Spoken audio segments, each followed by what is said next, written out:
থামুন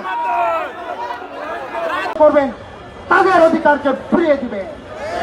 তা না হলে ইন্টারন্যাশনাল রাইটস কমিশন থেকে আমরা, মানবাধিকার কমিশন থেকে শুরু করে বাংলাদেশ সুপ্রিম কোর্ট এবং ইন্টারন্যাশনাল হিউম্যান রাইটস কমিশনের বিচার দিতে বাধ্য হব। সব শেষে আপনাদেরকে আবার ক্ষমা চাচ্ছি আমার এরকম হয়তো কিছুটা অশালীন বক্তব্যের জন্য, কিন্তু আমি বলছি আমি একটা কথা অশালীন বলি না। আমি আমাদের অধিকারের কথা বলছি ভদ্রভাবে। আমি যুক্তি দিয়ে বলছি, যদি কখনো যুক্তি আপনারা না মানতে চান সেটা আলাদা কথা বলে দিবেন। যদি আপনারা যুক্তি না মানতে চান, হাসিনার মতো একদমই করেন, তাহলে হাসিনা তো দিল্লি গেছে, আপনারা কোথাও যেতে পারবেন না বঙ্গোপসাগরে। আপনাদের ঠিকানা বঙ্গোপসাগরে।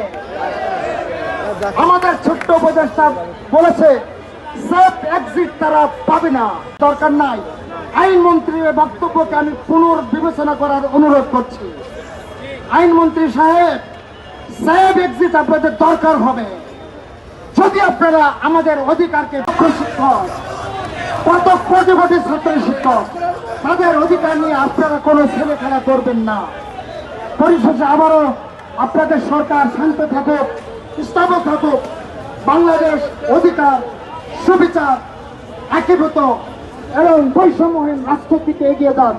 আপনাদের জন্য এই শুভকামনা রইল। কমিশনের চেয়ারম্যান হিসেবে, ঢাকা বিশ্ববিদ্যালয়ের শিক্ষক হিসেবে, এই শিক্ষকদের একজন ছাত্র হিসেবে, এই শিক্ষকরা আমার বাবা মায়ের মতো তার ছাত্র হিসেবে আমি আপনাদের হাত জোড়ে অনুরোধ করছি, আপনারা ওনাদের সাথে যখন বসবেন দয়া করে আমাকে পাশে একটা জায়গা দিয়ে আমি দাঁড়িয়ে থেকে আপনাদের কথা শুনবো। আমি কোনো প্রতিবাদ করবো না, শুধু আপনাদের হিসাবটা দেখার জন্য একটা অবজারভার মেম্বার হিসেবে আমি সেখানে উপস্থিত থাকতে চাই। আপনাকে আমাকে নেবেন?